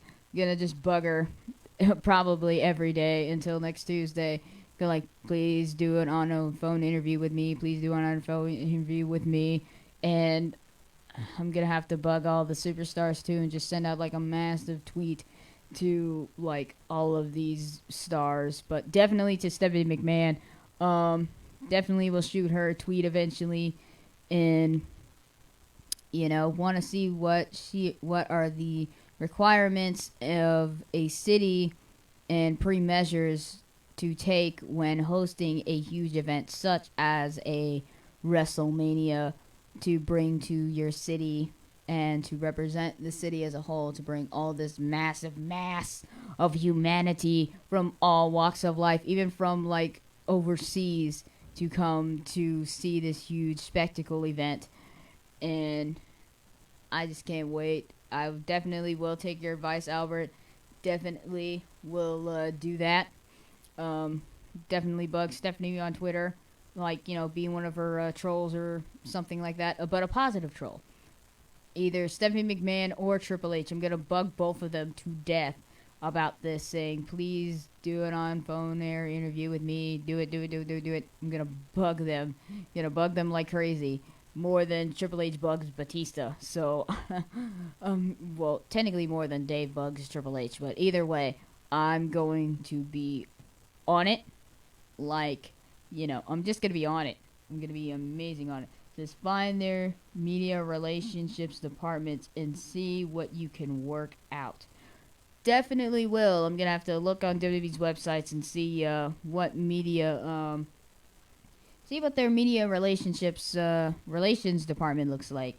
I'll have to do some inside work and see what I can work with. So I'm definitely going to be on the ball with this one. Yeah, you should, man, I would love to have you as like a partner in my business to help bring my radio station up as a whole, Albert, because you've been a very, very good listener to me, and I enjoy you, listening to me and, talking about what I love every Tuesday from 4 to 6, and it really means a lot to me. So thank you so much, Albert. I appreciate you, and I respect you as a person. You are a very, very, very good man, and I'll definitely have to find their media relations department. Definitely have to look into greater detail on that one. But yeah, definitely I'll keep that in mind. So keep that in mind.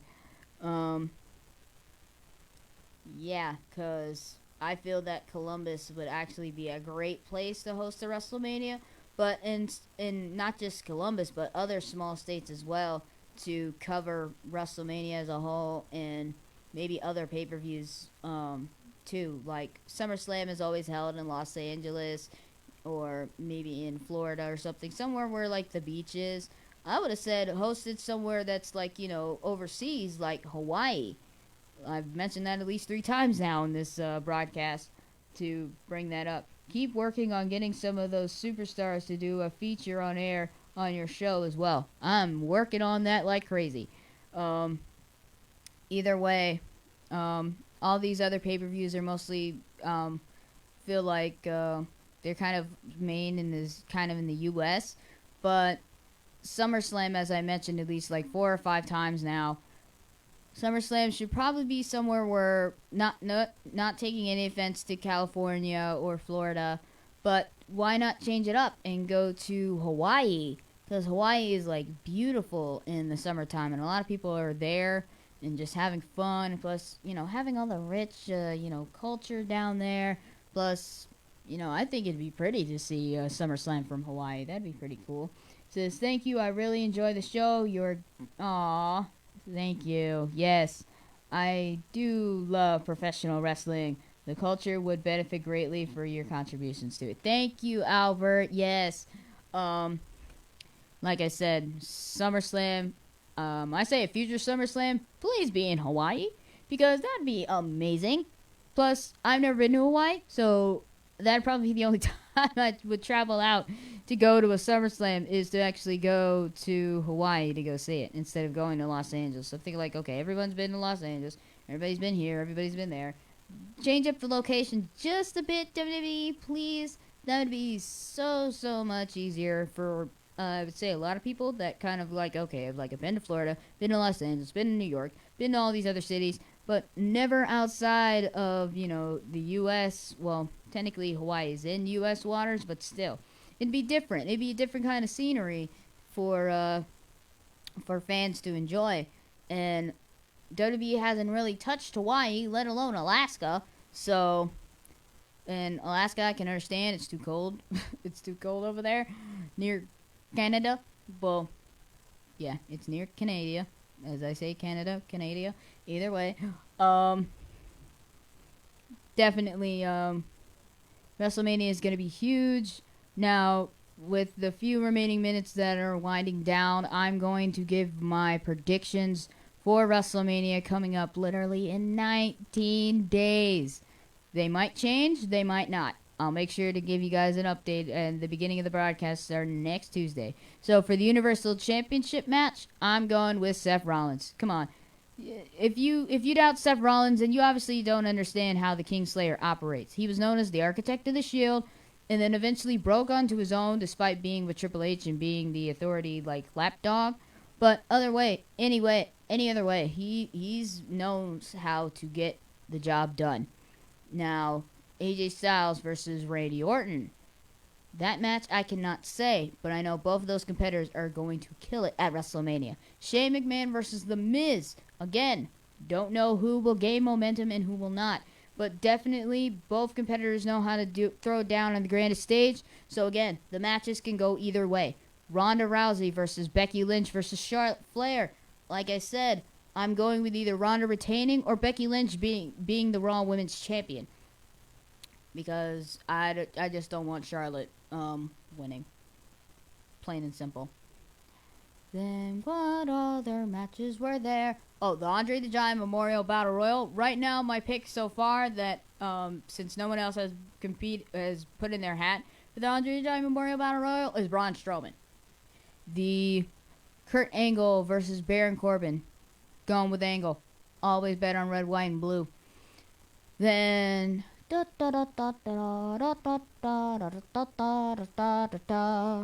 other matches were there? Because I can't remember. Can't remember at all. Yeah, I'm just singing in the rain. Ba-ba-bum. Oh, the no holds barred match between Triple H and Batista. Gotta go with the game. He's gotta get this win. I'm going with Batista, and that is it. So, that is basically all the WrestleMania know-how. And if Kofi Kingston does win his gauntlet match tonight and does go on to face Daniel Bryan, my pick, Kofi Kingston, hands down, end of discussion. Cut, print, check the gate, moving on. But, yeah, definitely. Hawaii has a tendency relationship with the mainland of the U.S. for cultural reasons. I've experienced firsthand decades ago twice. They may be a representative to WWE.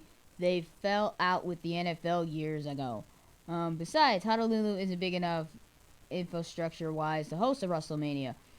Meant to say that they were not a representative to WWE. Well, I wasn't saying, maybe to host a WrestleMania, but mostly like a SummerSlam. Not like a huge event like that, but yeah, definitely Hawaii, not so much. But as it is winding down to the final minutes that I must go. Oh, man. Thank you guys so much. Tune in next Thursday where I cover SmackDown, tonight's SmackDown, as well as Monday Night Raw, and maybe even give you some future updates on WrestleMania matches. So I will see you guys next Tuesday. This is Fun Size 2.0 signing out. Peace.